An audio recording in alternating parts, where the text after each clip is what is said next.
Es tan solo una palabra y ni siquiera es un término castellano, pero está llena de significado para los que hablan español.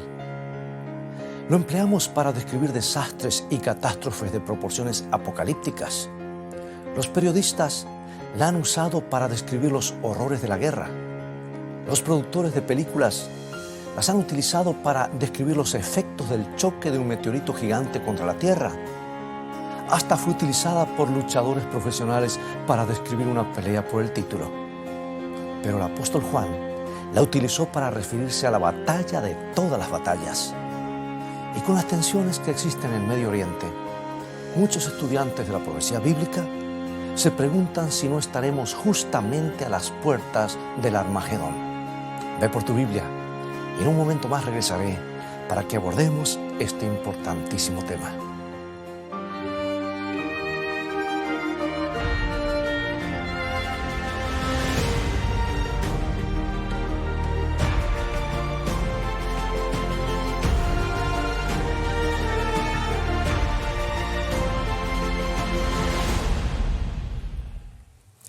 El Valle de Meguido no es muy grande, solo tiene 35 kilómetros cuadrados y se extiende entre tres picos montañosos. Uno es el Monte Tabor, que algunos señalan como el Monte de la Transfiguración. Al sur del Tabor está el Monte Gilboa, donde murieron el rey Saúl y Jonatán. Y al otro lado del valle, al oeste, está el más famoso de los tres, el Monte Carmelo, donde el profeta Elías venció a los sacerdotes de Baal.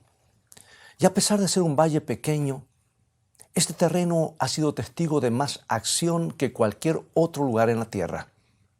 Quizás se deba a que está justo en el cruce de caminos del mundo antiguo. Del Valle de Meguido se podía tomar un camino que llevara al norte de Europa, o al sur de Egipto y África, o al Medio Oriente, y Asia Menor en el este. Y como todos los caminos convergían en y alrededor del Valle de Meguido, resulta que se convirtió en el lugar donde se encontraban los ejércitos orientales de la antigüedad y donde pelearon algunas de las batallas más sangrientas. En el libro de Jueces, por ejemplo, en el capítulo 4 encontramos que Débora y Barak vencieron los ejércitos de Sísara en el Monte Tabor, que está en uno de los extremos de Meguido. Y aunque se trató obviamente de una victoria militar, también fue una victoria espiritual porque significó que Dios estaba al cuidado de su pueblo elegido. Débora y Barak solo tuvieron éxito porque Dios les había prometido que vencerían.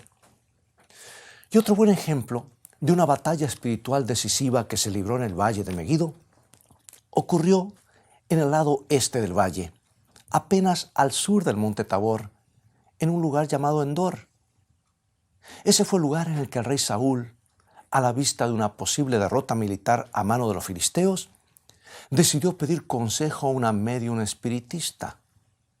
Y el resultado de esa visita fue una catástrofe militar y espiritual para Israel. Porque al consultar una pitonisa algo expresamente prohibido por las Escrituras, resulta que el dirigente del pueblo escogido por Dios había alcanzado el cenit de su apostasía. Y al día siguiente, en el monte Gilboa, sus fuerzas fueron destruidas y él murió en el campo de batalla. Y nuevamente Meguido está relacionada con momentos de lucha en el pueblo de Dios. Pero quizás la batalla espiritual más memorable que se libró en Meguido fue la batalla del Monte Carmelo, donde Elías desafió a los sacerdotes de Baal. Casi todo el pueblo de Dios, incluyendo la familia real, adoraba al Dios principal de los cananitas. Por lo que Elías reunió a los israelitas en el Monte Carmelo, donde desafió a los sacerdotes de Baal a que invocaran a su Dios pidiéndole que enviara fuego del cielo para consumir un sacrificio. Y en ese momento fundamental de la historia espiritual, Elías, puesto en pie sobre el Monte Carmelo, contemplando hacia el Valle de Meguido, instó al pueblo de Dios a enmendar sus caminos.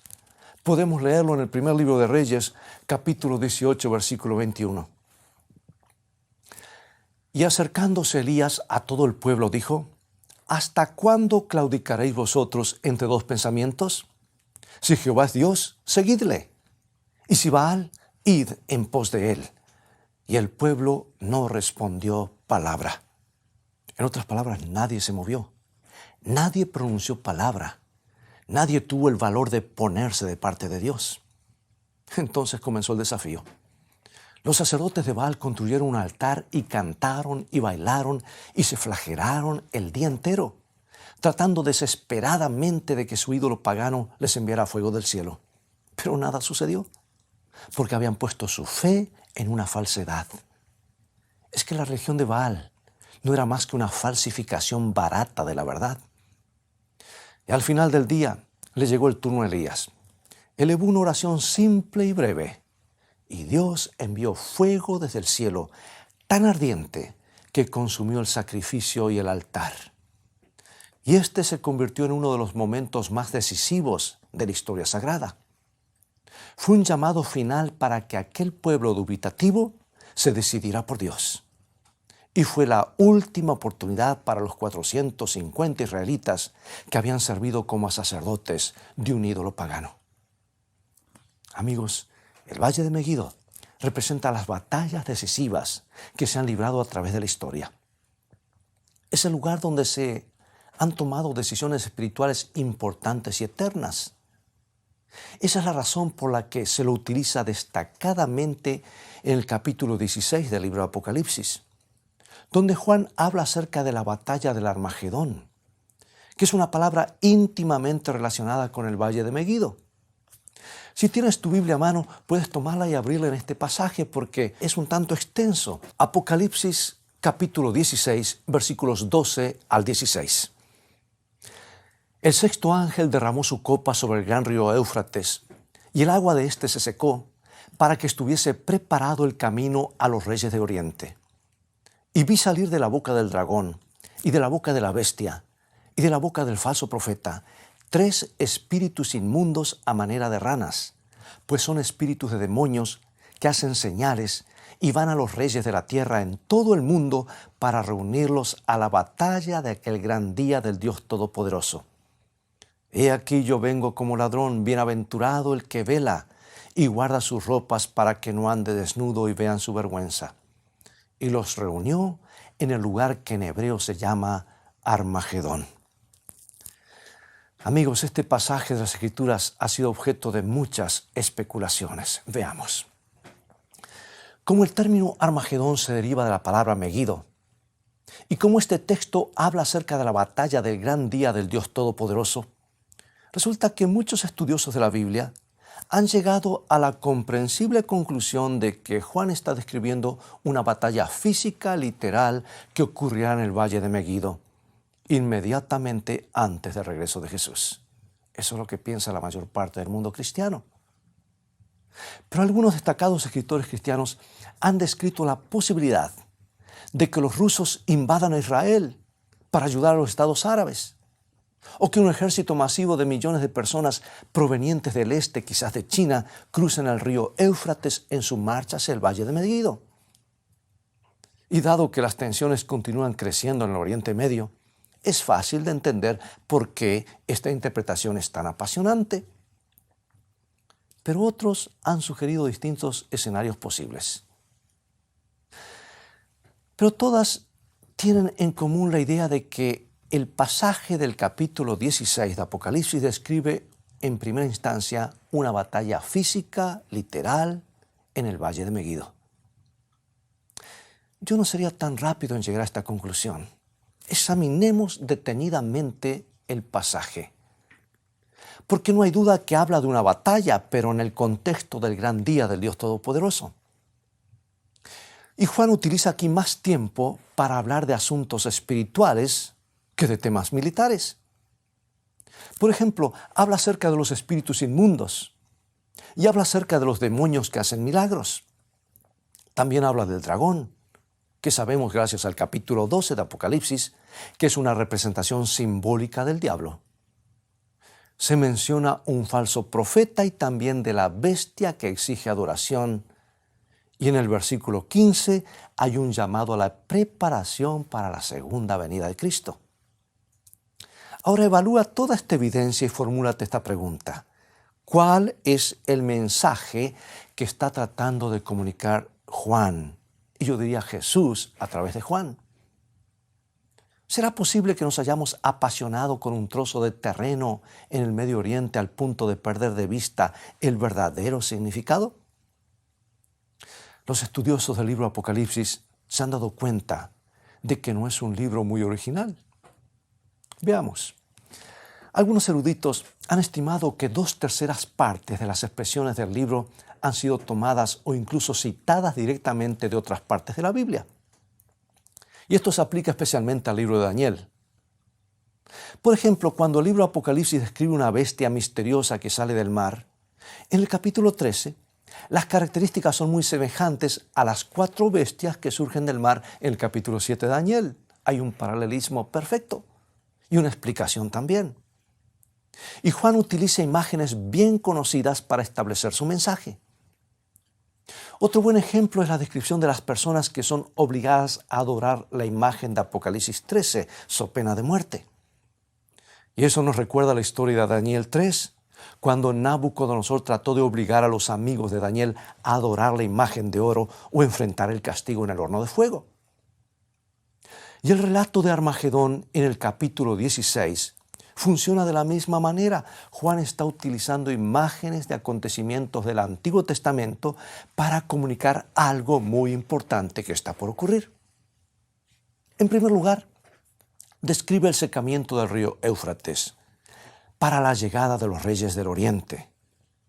Y pregunto, ¿por qué utiliza el río Éufrates? Es un río bien conocido porque se lo menciona en el libro de Génesis como uno de los ríos que estaban en el jardín del Edén. Pero también se lo conoce porque es el río que corría en medio de la antigua ciudad de Babilonia.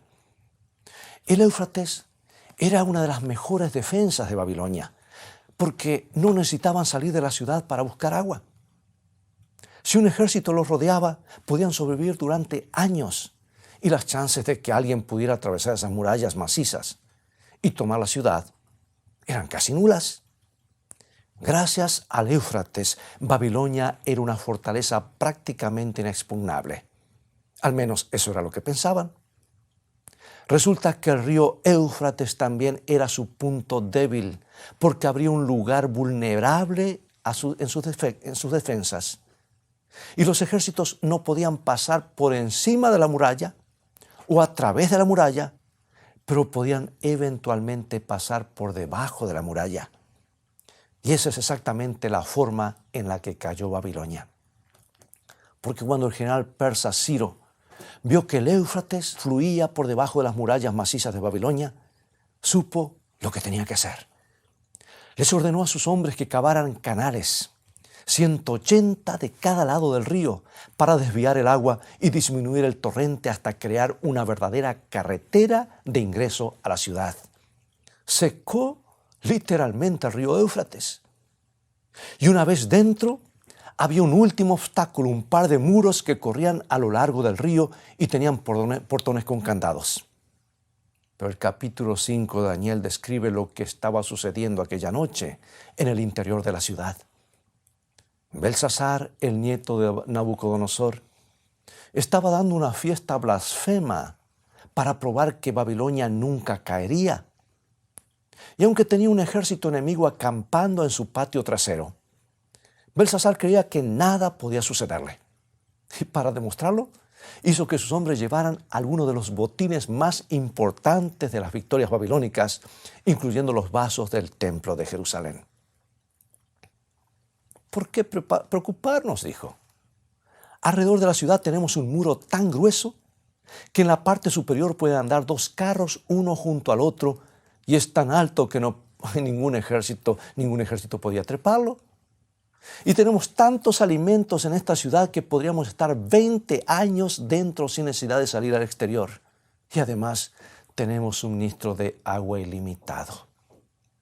Creía que nada podía sucederle. Pero en la actualidad, Belsasar es símbolo de todos los que confían en su autosuficiencia. Es símbolo de todos los que dudan de la palabra de Dios y colocan su fe en sus propios logros. Personalmente dudo que Belsasar jamás haya escuchado de la fe de Dios, el Dios de su abuelo, o del sueño de la estatua dorada que predecía la caída de Babilonia.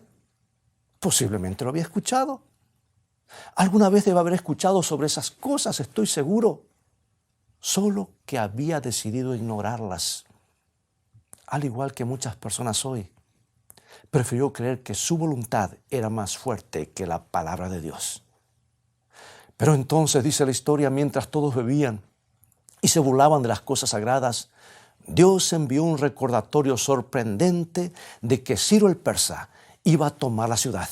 Y lo leemos en Daniel capítulo 5, versículos 5 y 6.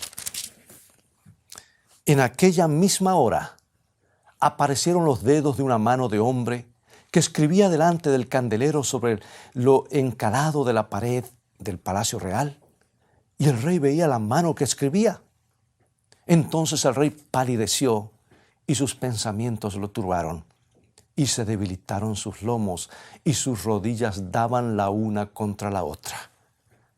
Una mano cortada sin sangre escribió 4 palabras sobre la pared.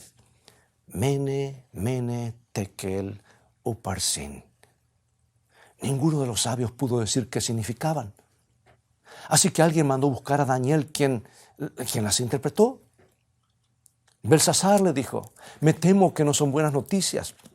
Estas palabras quieren decir: contado, contado fuiste, pesado en balanza y fuiste hallado falto.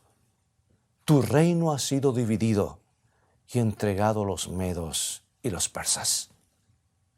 Belsasar pensó que su fiesta nunca terminaría. Pensó que era indestructible, pero aquella noche Dios le informó que nada dura para siempre. Llegará el momento cuando tendrás que rendir cuentas. Y si Belsasar hubiera leído el libro de Isaías, habría visto que Dios había predicho la caída de Babilonia con todos los detalles, incluyendo el secamiento del río Éufrates. Incluso había anticipado el nombre del hombre que lo haría. Vamos a Isaías capítulo 44, versículos 27 y 28. Que dice: a las profundidades, secaos y tus ríos haré secar. Que dice a Ciro: es mi pastor y cumplirá todo lo que yo quiero. Isaías 45, 1. Así dice Jehová a su ungido, a Ciro, el cual tomé yo por su mano derecha para sujetar naciones delante de él y desatar lomos de reyes, para abrir delante de él puertas, y las puertas no se cerrarán. Ahora, amigos, esto fue escrito más de 100 años antes del nacimiento de Ciro. Y Dios hizo que se cumpliera hasta en el más mínimo detalle. En Babilonia todos estaban borrachos. Y como resultado, los guardias se olvidaron de cerrar con llave las puertas que daban al río. Entonces Ciro marchó con su ejército sobre la ciudad y secó el lecho del Éufrates. Fue uno de los momentos más decisivos de la historia militar. La gran ciudad de Babilonia cayó ante los ejércitos que llegaron del oriente. La ciudad que todos creían eterna. Y esa, amigos, es la historia que Juan nos recuerda en Apocalipsis 16, cuando habla de la batalla de Armagedón. Fíjate los componentes de la historia. Se seca el río Éufrates. Los ejércitos del oriente avanzan sobre la ciudad y Babilonia cae. Esos son los mismos acontecimientos que se presentan en la historia de Armagedón. Leámoslo una vez más. Apocalipsis 16, 12 y 19. El sexto ángel derramó su copa sobre el gran río Éufrates, y el agua de éste se secó para que estuviese preparado el camino a los reyes del oriente. Y la gran ciudad fue dividida en 3 partes, y las ciudades de las naciones cayeron, y la gran Babilonia vino en memoria delante de Dios para darle el cáliz del vino del ardor de su ira. ¿Sabes algo? A veces nos enfrascamos tanto en los detalles que nos perdemos en el panorama general. Juan no está hablando de una batalla física, literal, de ejércitos o armamentos en Apocalipsis 16. es algo mucho más grande que eso. Está tratando de dirigir nuestra atención al hecho de que el tiempo no durará para siempre. La Babilonia literal cayó y la Babilonia espiritual moderna también caerá, porque Dios no tolerará el dolor, el sufrimiento, la tristeza y la muerte para siempre. Le duelen demasiado. Quiere que lleguen a su fin. Y como no está dispuesto a que ninguno perezca, nos invita a tomar una decisión antes de que ese momento llegue. Entonces, entra en la escena Armagedón. Como vemos en el capítulo 16 de Apocalipsis, Juan eligió esa palabra con toda la intención. Apocalipsis 16, 16. Y los reunió en el lugar que en hebreo se llama Armagedón. Ahora bien, el libro de Apocalipsis fue escrito en griego, pero aquí Juan recurre por un momento al hebreo. Dice que Dios reunirá a todo el mundo en un lugar llamado en hebreo Armagedón. ¿Y qué significa? ¿Quiere decir que Dios va a reunir literalmente a todo el mundo en un valle de 35 kilómetros cuadrados? Por supuesto que no. El lenguaje es altamente simbólico. Y la palabra Armagedón en hebreo es Har Megidón, que literalmente significa montaña de Megido. Y la montaña, amigos, que domina Megido es el Monte Carmelo, donde el profeta Elías reunió a todo el mundo para que tomaran una importante decisión espiritual. Todos tuvieron que tomar una decisión. La nación toda de Israel fue congregada en la montaña de Megido. El Armagedón para el momento de la decisión final. ¿Iban a servir a Dios o le iban a dar la espalda? Amigos, la batalla de Armagedón es una reiteración de aquel momento, porque el libro de Apocalipsis, en este libro Juan nos dice que todo el mundo tendrá que enfrentarse con esta decisión. La cuestión no será militar, sino espiritual. Jesús está viniendo. Por eso Dios reúne a todos en Armagedón, el monte de Megido, para que hagamos una decisión. Escucha, si el dinero es tu Dios, si las imágenes son tu Dios, si tú eres tu propio Dios, entonces síguelos, dice Dios. Pero si yo soy tu Dios, entonces sígueme a mí. Armagedón, amados, no es una guerra con tanques y ametralladoras y aviones de combates y satélites. Es una guerra por conquistar tu lealtad. La batalla no ocurrirá en el Medio Oriente, sino en tu corazón y en el corazón de cada persona alrededor del planeta. Y como Dios ha pagado un precio tan elevado por tu salvación y te ama tan apasionadamente, te llama para que tomes una decisión. ¿Quieres seguirme? Mira, cuando te paras al pie de la cruz y contemplas el cuerpo sangrante, quebrantado y abatido de Jesús y comprendes que Él está allí por ti, cuando finalmente comprendes que Dios amó tanto al mundo que dio a su único Hijo, ¿cómo puedes elegir otra cosa? ¿Cómo podría alguien pensar en decirle no a Jesús? ¿Cómo se le podría ocurrir a alguien aplazar la decisión? Y ahora, a manera de conclusión, quiero contarte esta historia. Un periodista estaba trabajando en la habitación de su hotel en Chicago cuando sintió un griterío en el corredor. Y cuando abrió la puerta para averiguar qué sucedía, vio que la gente corría para salvar su vida por causa de un incendio. Cerró la puerta y llamó a su editor. «No vas a creer esto», le dijo. «Estoy en el piso 18º de un hotel en llamas y vamos a hacer un reportaje de nuestras vidas». «No seas inconsciente», le dijo el editor. «Sal de ahí, del edificio, o morirás». «No te preocupes, he planeado mi huida», le dijo el reportero.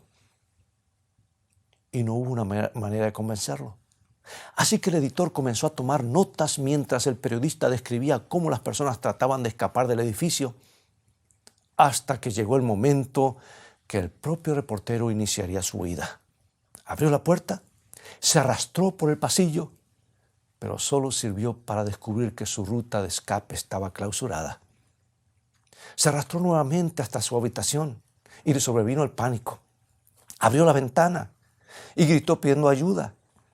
Un bombero que estaba en la vereda escuchó sus gritos y miró hacia arriba. No podía creer que hubiera un hombre allá cuando todos habían tenido tiempo para salir del edificio. «Vas a tener que saltar», le ordenó. Entonces hizo extender una red. El hombre se paró en el marco de la ventana. Hizo una inspiración profunda. Cerró los ojos y saltó. No logró caer sobre la red y murió. ¿Sabes algo, amigo y amiga? Hay personas que creen tener la ruta de escape preparada, pero Dios dice que el momento de decidir es ahora. No solo reunirá a todo el mundo en el Monte Carmelo por última vez, ahora nos está reuniendo en el Monte Calvario para que veamos la evidencia de que Dios es amor.